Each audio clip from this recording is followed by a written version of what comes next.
Pour illustrer mes propos, je voudrais commencer à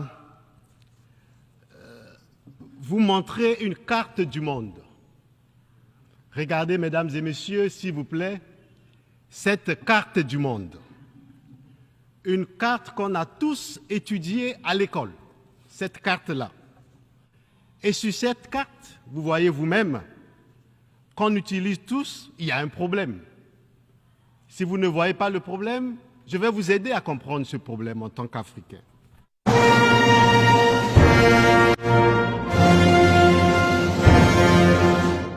Madame la Présidente, mon pays se modernise et se projette avec confiance vers l'avenir.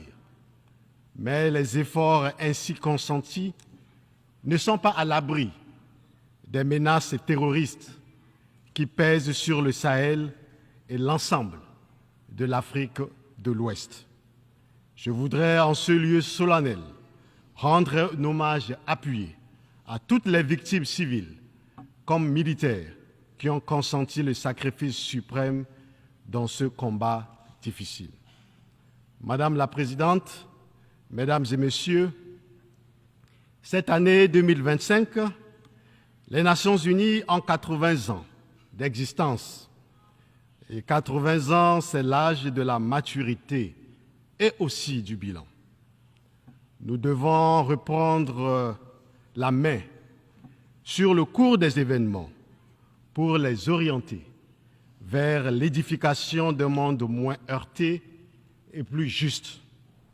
Pour cela, le monde ne peut rester inaudible face aux voix qui résonnent de toutes parts pour réclamer le changement de l'ordre international qui a été imposé par un petit groupe d'États aux intérêts tantôt convergents, tantôt divergents, il y a 8 décennies. Mesdames et Messieurs, comme vous le saviez, l'Union africaine a choisi pour thème l'année 2025 « Justice pour les Africains et les personnes d'ascendance africaine par les réparations ». C'est à la lumière de cette ardente soif de justice qu'il faut comprendre le combat actuel de l'Afrique pour les réparations. L'Afrique réclame la justice et son pendant, la réparation.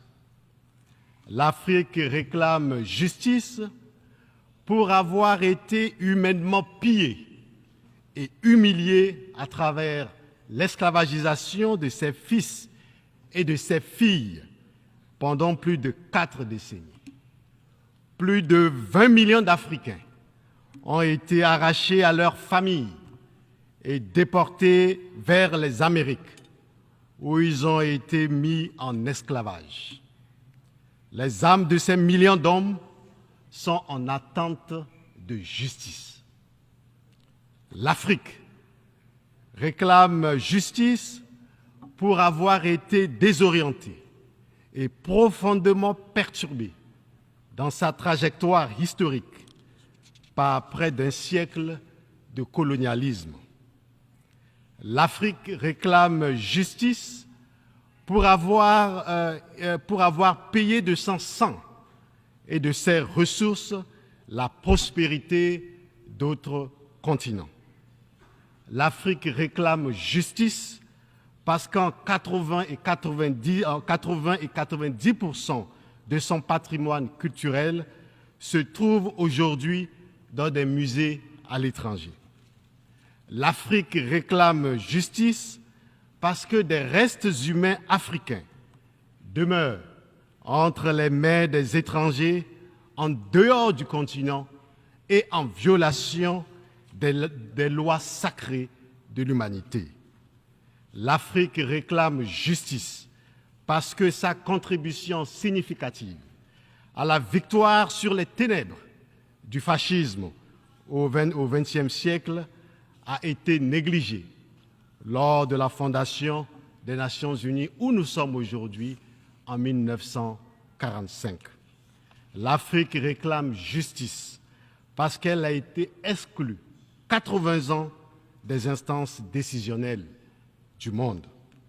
L'Afrique réclame justice parce que le Conseil de sécurité est assis sur le droit de ses peuples à une juste et équitable représentativité en son sein.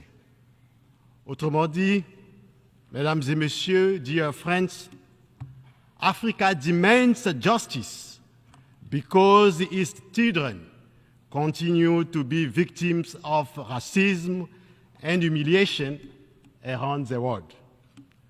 Africa demands justice because, as has been said, there exists a unique and unprecedented moral debt toward African people, which has not yet been paid.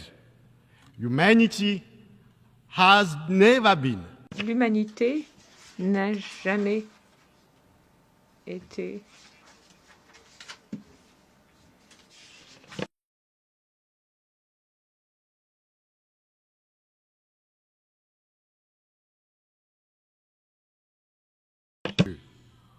L'Afrique n'est pas tournée vers le passé. Nous n'invoquons pas la mémoire ici de l'esclavage et de la colonisation pour ressasser les douleurs du passé. Nous le faisons pour construire un avenir de justice et d'équité pour tous et pour toutes.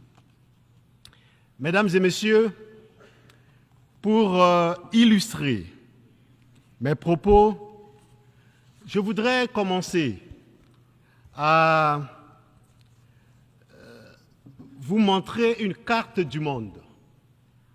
Regardez, mesdames et messieurs, s'il vous plaît, cette carte du monde.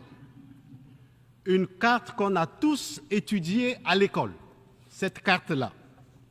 On l'appelle un planisphère. En langage technique, on l'appelle la projection de Mercator, du nom du cartographe que vous connaissez tous, Mercator.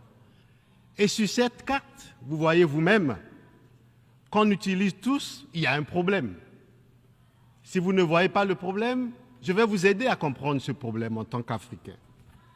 À la vérité, la projection Mercator, héritée du XVIe siècle, réduit le continent africain d'environ moitié, tout en grossissant l'Europe et l'Amérique du Nord.